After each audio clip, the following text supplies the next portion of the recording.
Crise de la quarantaine et état vibratoire. Je suis Claire, bienvenue sur Holistic Family. On peut parler de crise de la quarantaine, de crise existentielle, de crise de milieu de vie, de crise d'ado tardive, bref, tous ces termes employés par rapport à une personne qui ouvrirait les yeux tout d'un coup sur sa vie et se dirait « non mais ça, j'en veux plus ». Et elle va se mettre de façon totalement incontrôlée à se mettre en quête de quelque chose de beaucoup plus exalté, de beaucoup plus libéré, de beaucoup plus dans une joie de vivre. Et tout ça pour se sentir vivant. Elle l'invite à se sentir vivre, cette personne. Alors c'est complètement, pour l'entourage, c'est complètement incompréhensible. On a l'impression que la personne, elle fait n'importe quoi, qu'elle est en train de détruire sa vie, de détruire tout ce qu'elle avait construit jusqu'à maintenant. Alors que finalement, elle avait l'air assez stable, voilà, sa vie était plutôt bien menée, etc.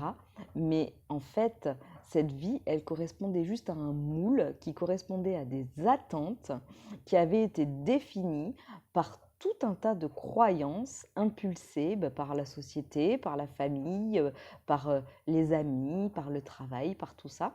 Et en fait, eh bien, à un moment, ça ne nous correspond plus. Et là, c'est l'âme qui va commencer à prendre le relais. C'est-à-dire que c'est l'élan du cœur qui va commencer à prendre le relais. Et c'est pour ça que c'est complètement incontrôlé. On n'arrive pas à comprendre pourquoi on va faire ci ou on va faire ça.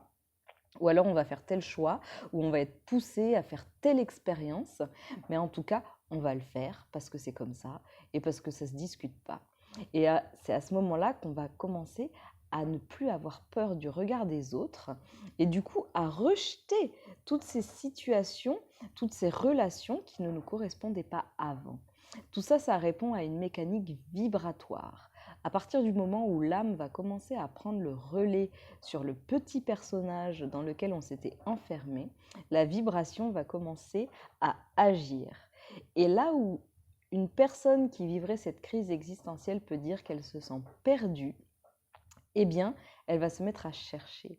Alors, soit elle est perdue et vibratoirement, elle est dans une énergie qui est quelque chose de assez bas et du coup, elle va être amenée à vivre des expériences ou alors dans sa vie, elle va vivre des événements qui vont venir encore plus la perdre pour qu'elle arrive à se trouver elle-même, ou alors vibratoirement, elle est vraiment à l'écoute de ces élans avec une envie d'expérimenter, une envie de voir autre chose et de rencontrer d'autres personnes et de faire autre chose.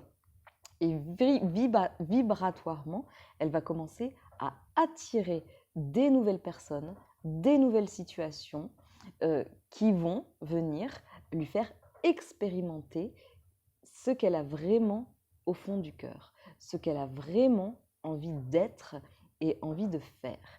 Et c'est par ces expérimentations vibratoires qu'elle s'apporte à elle-même qu'elle va commencer à se découvrir et à se révéler petit à petit. Alors, dans le cas où on serait spectateur de cette personne-là et qu'on aurait l'impression qu'elle est en train de faire n'importe quoi et qu'elle est en train de tout foutre en l'air, en particulier ce qu'on lui a dit et ce qu'on lui a conseillé, etc., eh bien, sachez qu'il n'y a rien à faire parce que de toute façon, cette personne-là, elle est complètement guidée par son cœur, guidée par sa vibration. Et tout ce qui ne correspondra pas à cette vibration sera automatiquement rejeté. Donc à part être bienveillant envers cette personne et continuer à la soutenir et à lui montrer que de toute façon on est à ses côtés, eh bien il n'y a pas grand-chose à faire. Pour la personne qui serait en train de vivre cette crise existentielle, alors il n'y a pas à culpabiliser, il n'y a pas à aller contre ça, car dans tous les cas, c'est plus fort que nous. On ne peut pas aller contre. C'est vraiment comme un éveil à qui on est réellement. Et dans tous les cas, tout ce qu'on avait vécu jusqu'à maintenant n'est plus acceptable, n'est plus confortable et notre âme nous crie vraiment de commencer à vivre ce qu'on a réellement envie de vivre. Donc à part lâcher totalement et se laisser complètement aller justement à ces nouvelles opportunités, à ces nouvelles rencontres, à ces nouvelles expériences, il n'y a pas grand-chose à faire. Parce que plus on résiste, plus on va continuer à se sentir perdu et à se sentir en souffrance par rapport à cet état, effectivement, où on ne sait plus très bien qui on est, on ne sait plus très bien ce qu'on doit faire, on sait plus très bien comment se situer par rapport à notre entourage, par rapport à tout ça. Et on va se sentir de plus en plus perdu. Donc, il y a juste à laisser être, laisser faire. Et dans tous les cas, ce qui se trouve au bout de ça, que ce soit pour la personne qui est spectatrice ou en tout cas qui est aux côtés de cette personne ou pour la personne qui le vit, c'est quelque chose de beaucoup plus lumineux. Tout ce qui est en train de faire cette personne, tout ce qu'on est en train de faire quand on est en train de vivre cette crise existentielle, c'est qu'on est en train de se découvrir soi-même, de découvrir ses capacités, de découvrir ses potentiels, de découvrir notre capacité à sortir de notre zone de confort. On enlève les limites et on commence à vivre. Et c'est juste ce qu'il y a de plus merveilleux. Alors, ce qui se passe, c'est que pendant cette phase, cette période, parce que c'est une phase, ça ne dure pas. Alors ça ne dure pas. Une fois qu'on est rentré dans ce processus-là, il n'y a pas de machine arrière possible. On ne retourne pas à sa vie d'avant. Mais dans tous les cas, c'est pour aller vers quelque chose de beaucoup plus fluide et lumineux. Tout ce qui viendra s'opposer à ce processus-là sera automatiquement rejeté vibratoirement par la personne qui est en train de le vivre, par sa vibration, puisque cette personne est une vibration.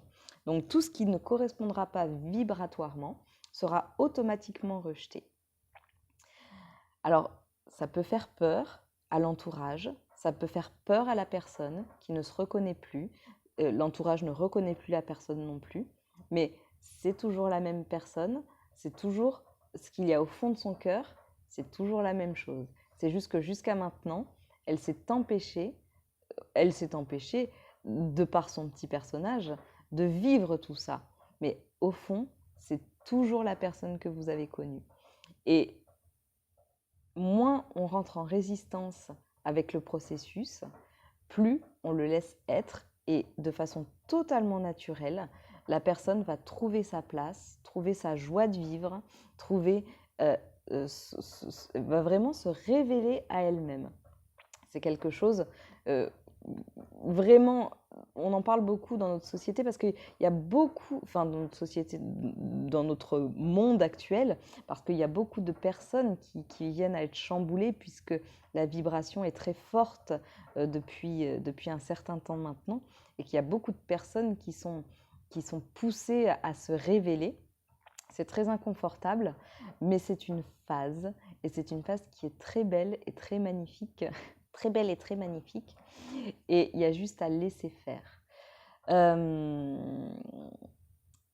Ça peut faire peur, effectivement, parce que la personne est amenée à chambouler sa vie pour trouver sa place. Cette personne-là le vit maintenant. On peut être amené nous-mêmes à le vivre à un autre moment, et dans ces cas-là, on appréciera de ne pas être jugé et d'être accompagné du mieux possible, en tout cas, par des gens qui nous apprécient et qu'on apprécie. Donc voilà, cette crise existentielle correspond à un espèce d'éveil vibratoire, comme une espèce d'activation de la vibration qui est complètement incontrôlable et à laquelle il faut complètement laisser la place si on ne veut pas rester trop longtemps dans l'inconfort. Donc voilà, tout est vibration. Tout est vibration. La vie est construite, les événements de la vie sont construits pour amener à un moment à nous révéler à nous-mêmes. Et une fois qu'on a compris ça, bah, on n'essaie pas d'aller contre en fait, et on se laisse aller puisque tout ça c'est pour plus de bonheur. Donc voilà, à la limite, il y a presque à le souhaiter à chacun. Je vous embrasse très fort et je vous dis à très bientôt. Bisous, ciao!